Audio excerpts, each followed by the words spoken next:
o alizarim, o amarelo indiano, para você fazer o vermelho óxido transparente. Mas eu coloco ele na minha paleta por essa mudança que eu falei, tá bom? O carmim, aqui ó, o carmim, ele dá, voltando nessa cor roxa aqui, violeta escuro, ele também dá esse violeta escuro com o azul ultramar, ó, porque o carmim ali, ele é um pouquinho diferente do alizarim, né? Ele tem uma composição diferente, mas ele dá também um violeta, só que diferente, é um violeta mais escuro, porque até parece que o carmim tem verde nele. Então ele dá uma cor mais apagada, ele não dá aquela cor bonita quanto o azul ultramar. Seguindo aqui, o magenta. O magenta, pessoal, ele é uma cor primária. O magenta com o branco, ele vai dar isso aqui, ó. Vai dar uma cor maravilhosa, vai dar um rosa.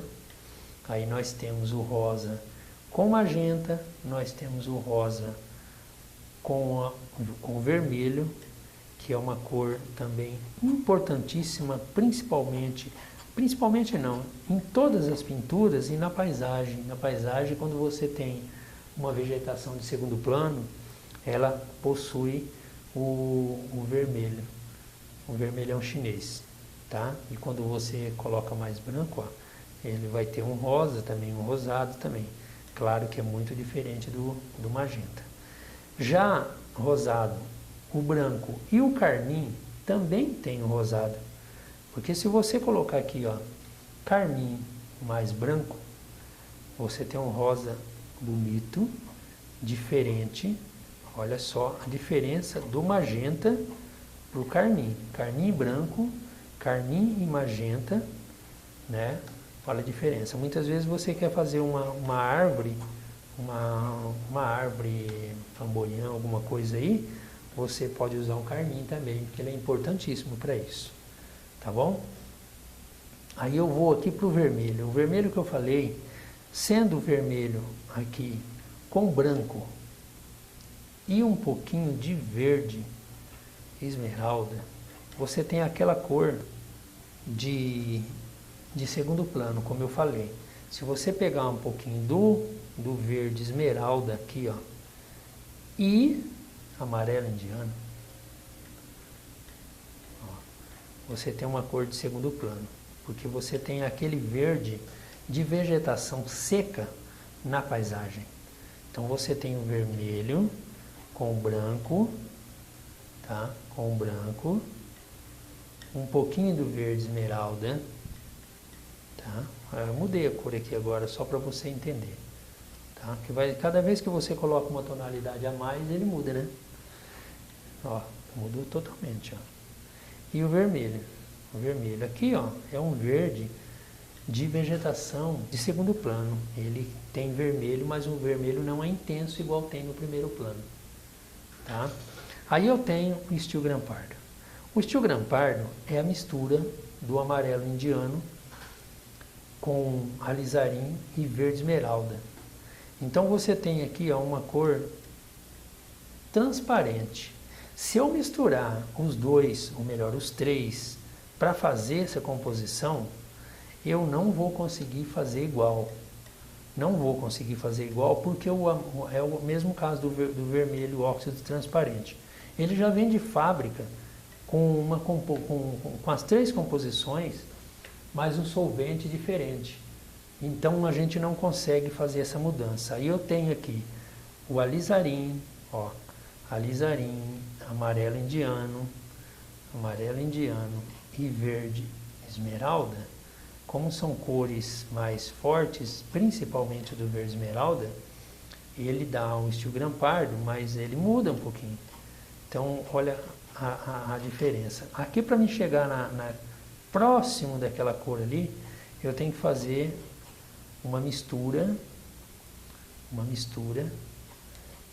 de mais quantidade.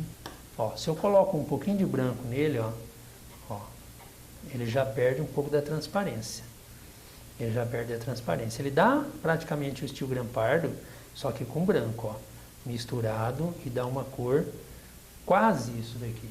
Ele não dá a mesma cor, a mesma tonalidade, tá bom? Aí eu vou falar do laranja de cádmio. O laranja de cádmio nada mais é do que o amarelo-limão, que é a cor primária, amarelo-limão, que é a cor primária, com magenta, que também é cor primária. Então, se você mistura os dois aqui, ó, a minha espátula, cada vez que eu ponho lá, ela suja, tá? Então, ela chega aqui com verde, aí acaba dando a cor um pouquinho diferente aqui. Mas aí você tem aqui, ó, o magenta, amarelo-limão, você vai ter o laranja de cádmio. Só que veja bem, voltamos na questão da mistura de cores aqui, igual o steel gran pardo, igual o vermelhão óxido transparente. Esse laranja é para um momento que você não tem a cor do tubo direto. Se você tiver a cor do tubo direto, você vai ver que tem um pouquinho diferente, ele tem um pouquinho mais de vida, uma composição um pouco diferente. E aí, chegando no amarelo indiano, que muitas vezes você vai fazer uma mistura, a maioria das vezes dele, que quando você vai fazer algum amarelo, entra o branco junto. Se você trabalha no amarelo, que é um amarelão bonito assim, ó, você vai trabalhar com o amarelo, mais amarelo, pouco branco. Se você coloca muito branco, ele vai ficar uma cor mais aguada, né? Ó, vai ficar uma cor mais aguada e vai para o amarelo de cádmio, tá bom? Então olha lá, amarelo de cádmio é a mistura desse amarelo indiano com branco. Nada mais do que isso. Amarelo limão, ele já tem a composição com várias cores aqui, e o branco é para adicionar com todas as outras para dar uma mudança e clarear. Vamos falar um pouquinho agora sobre o mar, sobre as ondas, sobre as cores do mar, tá? As cores do mar, a gente utiliza muito colocações de azul, só que o verde esmeralda é uma cor maravilhosa. Muitas vezes a pessoa usa uma tonalidade, o verde inglês, o verde... Tem vários tipos de verde, né? Até fica difícil de falar aqui porque são muitos. Mas assim, o verde esmeralda, ele faz as composições, o azul da Prússia, o amarelo indiano, faz umas composições maravilhosas aí, que dá o verde inglês, dá o verde VC, né? Verde musgo, verde folha, verde terra, verde não sei o que, não sei o que. Então assim, falando da água, o mar, ele tem uma cor, tudo dentro de uma lógica que é o tradicional, sem falar que aquela tela que tem um mar diferente, um mar com tempo de chuva, né? Tem aquele mar com muito sol, mar no pôr do sol e tal. Então vai variar muito, tá? Só que eu estou falando do básico. De repente você tem uma telinha aí para pintar e aí você fala assim, eu queria fazer um rio, eu queria fazer um mar, água, eu queria fazer isso aí e eu não sei como começar. Então é a base para você fazer. Não que seja unanimidade para todas as pinturas que você for fazer referente à água, a mar, tá bom? Então muitas vezes aqui, ó, o azul cerúleo e o branco nos traz uma cor bonita, né? Aqui assim, ó, é um azul maravilhoso. Você tem muitas vezes, eu vou fazer aqui, ó, você tem muitas vezes aqui um fundo de azul cerúleo para um mar. Fica muito artificial você fazer um fundo dessa forma aqui, ó, porque você pode intercalar, ó, você tem um fundo aqui, intercalar com o azul da Prússia. Você vem aqui, ó, você vai intercalar com o azul da Prússia. O azul da Prússia é quase a mesma coisa, mas não é igual, tá? A pintura do mar, você tem sempre que puxar aqui na linha horizontal, porque é o nível, né? Isso daí eu acho que é simples, uma coisa que todo mundo sabe, né? Todo mundo está acostumado a fazer, mas ainda vejo algumas pessoas fazendo o mar, fazendo caindo assim, ó, né? Caindo, vai pintar o mar, faz a caída. Então, muitas vezes ele não é. Claro que tem exceções também, mas geralmente é na linha horizontal.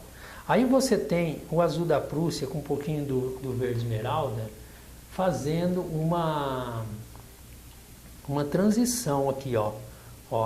Você tem um mar bem longe, bem alto aqui, né? Então você pode mesclar com o verde, tá? O verde e o azul da Prússia. O verde é uma mistura aí para chegar no verde.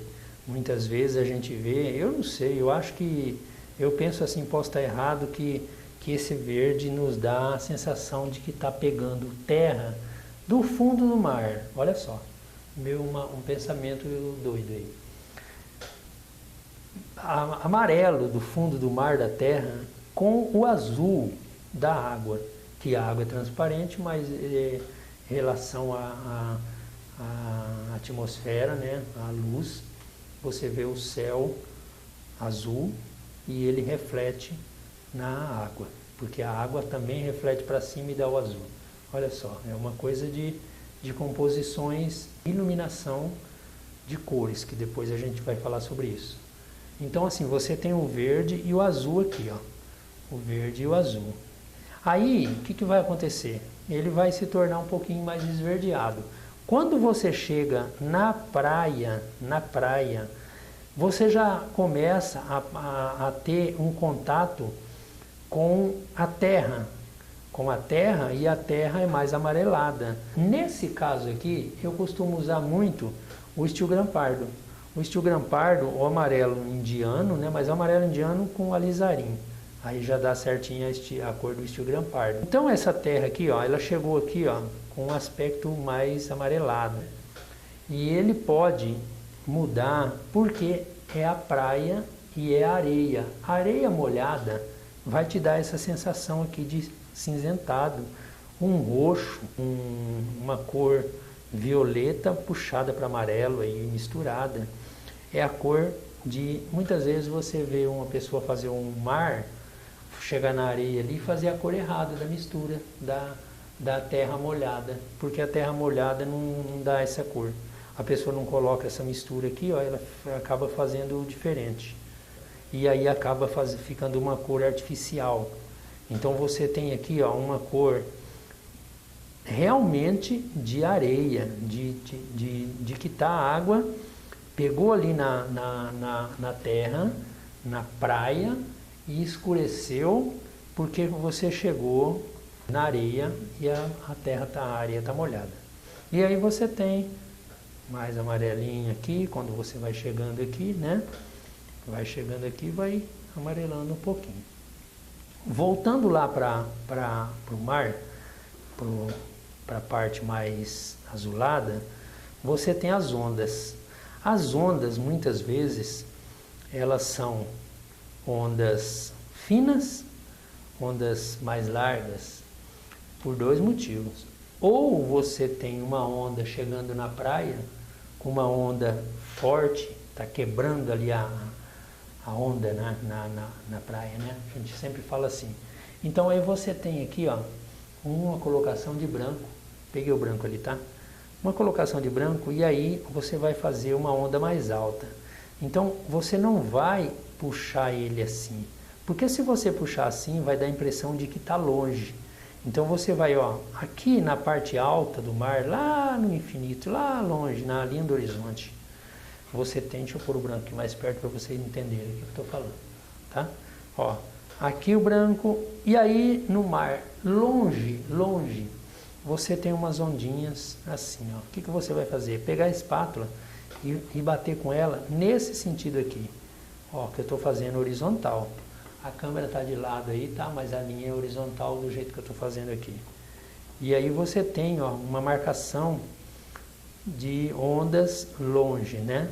O que você faz? Muitas vezes você precisa dar um esfumaçado nisso daí para não ter aquela cor muito vibrante, porque nós estamos no segundo plano. bem longe. Então esse branco que você